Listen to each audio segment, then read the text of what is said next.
오늘의 묵상 말씀은 선한 일을 도말하지 마옵소서 제목으로 느헤미야 13장 1절에서 14절 말씀 보겠습니다. 첫 번째 단락 이방 무리들을 분리시킴에 대해서 봅니다.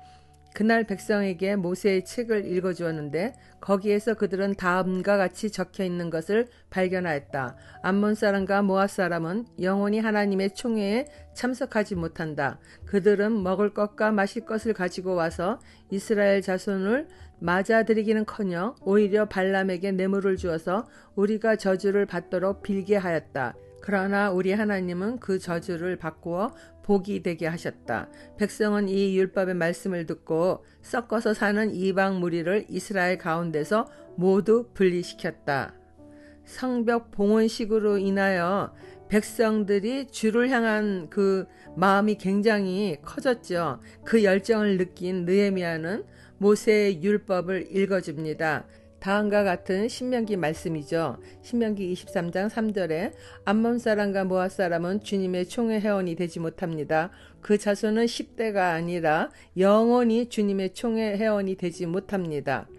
모세의 율법에 이렇게 기록되어 있지만은 이스라엘 백성은 암몬 사람과 모압 사람을 그동안 다른 이방인들처럼 아주 내치지 못했던 이유가 아브라함의 조카 롯의 후손들이기 때문이었습니다.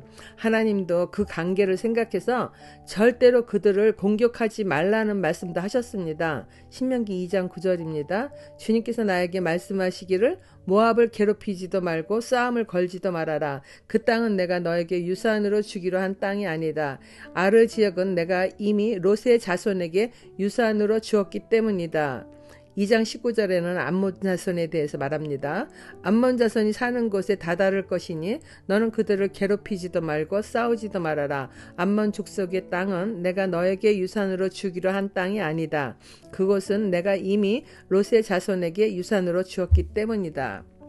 그러나 모압 왕 발락은 이스라엘 백성이 광야를 지나 가나안으로 들어갈 때 지나갈 수 있는 길만 비켜주면서 먹을 양식하고 마실 물을 돈을 받고 공급해주면 그만인데 오히려 술사 발람을 통해서 이스라엘 백성에게 저주가 임하도록 요청하지 않았습니까? 물론 하나님께서 강권적 도우심으로 발람은 도리어 이스라엘을 축복하고 그들의 뜻이 다 무산되게 했지만은 하나님은 그들이 이스라엘 총회에 참석하는 것은 금하였습니다. 위와 같은 율법의 말씀을 들은 백성들은 자신들의 잘못을 깨닫습니다. 그리고 귀한 후 섞여서 사는 이방 무리들을 종교적 모임에서 모두 축출하는 것입니다. 적용 질문입니다. 나는 세속의 가치관을 타협하며 쫓아가고 있지는 않나요? 두 번째, 성전을 정결케 함에 대해서 봅니다. 이 일이 있기 전이다. 우리 하나님 성전의 방들을 맡고 있는 엘리야십 제사장은 도비야와 가까이 지내는 사이이다. 그런데 그가 도비야에게 큰 방 하나를 내주었다. 그 방은 처음부터 곡식 제물과 유황과 그릇과 레위 사람들과 노래하는 사람들과 성전 문지기들에게 주려고 11조로 거두어 들인 곡식과 새 포도주와 기름과 제사장들의 몫으로 바친 제물을 두는 곳이다. 이 모든 일은 내가 예루살렘을 비웠을 때에 일어났다. 나는 바벨론 왕 아닥사스다 32년에 왕을 뵈러 갔다가 얼마가 지나서 왕에게 말미를 얻어 예루살렘으로 다시 돌아와서야 엘리야십이 하나님의 성전 뜰 안에 도비야가 살 방을 차려준 이 악한 일을 알게 되었다. 나는 몹시 화가 나서 도비야가 쓰는 방의 세간을 다 바깥으로 내던지고 말하였다. 그 방을 깨끗하게 치운 다음에 하나님의 성전 그릇들과 곡식 제물과 유황을 다시 그리로 들여다 놓아라. 성전 봉헌식을 마친 뒤 느헤미야가 페르시아로 다시 돌아간 사이 문제가 일어납니다. 그것은 암몬 출신이며 산발랏 밑에서 일하던 도비야가 제사장 엘리야십과 가까이 지내는 사이로 엘리야십으로부터 성전의 큰 방 하나를 얻었던 것입니다. 그 방은 원래 곡식 제물과 유황과 그릇, 레위 사람들과 노래하는 사람들, 성전 문지기들에게 주려고 11조를 거둬들인 곡식과 세포도주와 기름과 제사장들의 몫으로 바친 제물을 두는 곳이었습니다. 느헤미야가 아닥사스다 왕 32년, 그러니까 기원전 433년이죠. 왕을 뵈러 갔다가 예루살렘으로 다시 돌아와서야 엘리야십이 하나님의 성전 뜰 안에 도비아가 살 방을 차려준 이 악한 일을 알게 되었습니다. 느헤미야는 몹시 화가 나서 도비아가 쓰는 방의 세간을 다 바깥으로 내던지고 다시 원래대로 하나님의 성전 그릇들과 곡식 제물과 요항을 다시 들여다 놓으라 하였습니다. 느헤미야 지도자가 없는 1년 동안에 이방인인 도비아가 성전 안에 들어와 살게 한 것처럼 하나님의 말씀으로 마음 챙김을 바로 하지 못할 경우에 진리를 거스리는 세속 문화나 습관 등이 우리를 무너뜨립니다. 적은 누룩이 가루 서말을 전부 부풀게 하는 것과 같이 되어버리는 것이죠. 세속과 타협하기 시작하면은 악한 제약은 본물처럼 쳐들어오는 것입니다. 아마도 도비아가 성전 안에 들어올 수 있었던 것은 대제사장 엘리야십의 손자인 요아다의 아들 가운데 하나가 호론 사람 산발랏의 사이였기 때문일 것입니다. 느헤미야 13장 28절에 기록되어 있습니다. 대제사장 엘리야십의 손자인 요아다의 아들 가운데 하나가 호론 사람 산발랏의 사이가 되었기에 나는 그 자를 내 앞에서 어신도 못하도록 쫓아냈다. 대제사장 집안의 자녀가 이방인과의 그만 혼례를 한 것으로 인해 결국 악한 영은 이방 종교와 혼합되는 성전을 만들고자 했을 것입니다. 성전을 지을 때도 그렇게 방해하더니 성전을 다 짓고 난 뒤에도 이렇게 가만히 몰래 또 이렇게 성전에 들어와서 성전을 더럽히는 것입니다. 적용 질문입니다. 하나님께서 원치 않으며 나 자신도 끊어내고자 하면서도 내버리지 못하던 것을 오늘 가감하게 적용해 보십시오. 마지막 성전 직무에 대한 정비에 대해서 보겠습니다. 내가 또 알아보니 레위 사람들은 그동안에 받을 몫을 받지 못하고 있었다. 그래서 레위 사람들과 노래하는 사람들은 맡은 일을 버리고 저마다 밭이 있는 곳으로 떠났다. 그래서 나는 어쩌자고 하나님의 성전을 이렇게 내버려 두었느냐고 관리들을 꾸짖고 곧 레위 사람들을 불러 모아서 다시 일을 맡아보게 하였다. 그랬더니 온 유다 사람들이 곡식과 새 포도주와 기름의 11조를 가지고 와서 창고에 들여다 놓았다.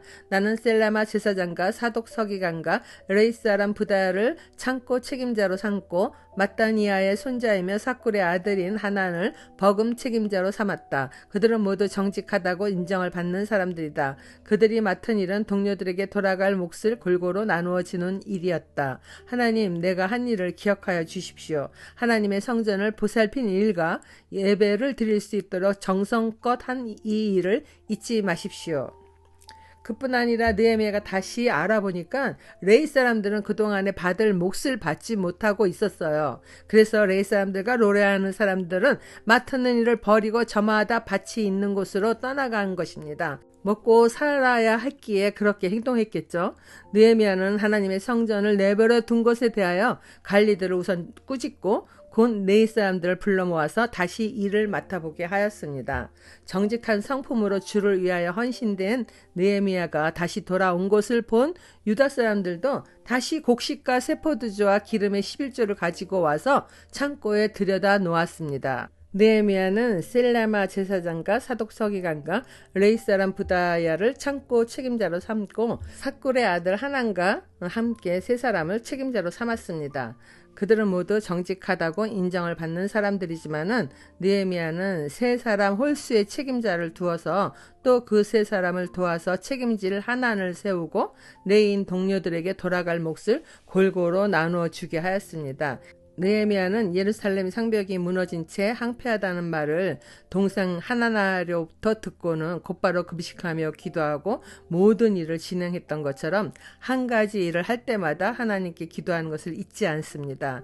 그는 레위인을 위한 11조 창고를 재정비한 뒤에 하나님께 자신이 한 일을 기억하여 주시기를 기도합니다. 하나님의 성전을 보살핀 일과 예배를 드릴 수 있도록 정성껏 한 이 일을 잊지 말아 달라는 기도입니다. 기도입니다. 이러한 기도는 자신이 한 일에 대한 상급을 받기 원하는 것이 아니라 이처럼 성전이 하나님 앞에 청결하고 바르게 존속되어 백성들이 성전 중심으로 하나님께 온전한 삶을 살아갈 수 있게 해달라고, 그렇게 인도해달라는 기도인 것입니다. 적용 질문입니다. 가정과 교회에서 내가 다시 세워야 할 거룩한 질서는 무엇입니까? 기도하겠습니다. 거룩하신 하나님 아버지, 믿음 생활에 조금만 틈이 생겨도 작은 여우가 포도원을 헐어버리듯이 어둠의 영이 삶을 어둡게 하며 망하는 길로 이끌어 가려는 것을 봅니다. 한결같은 믿음으로 바로 서서 모든 것은 바로 분별하고 하나님의 뜻만을 쫓아 살아갈 수 있도록 성령께서 늘 함께하여 주시길 예수님 이름으로 기도드립니다. 아멘.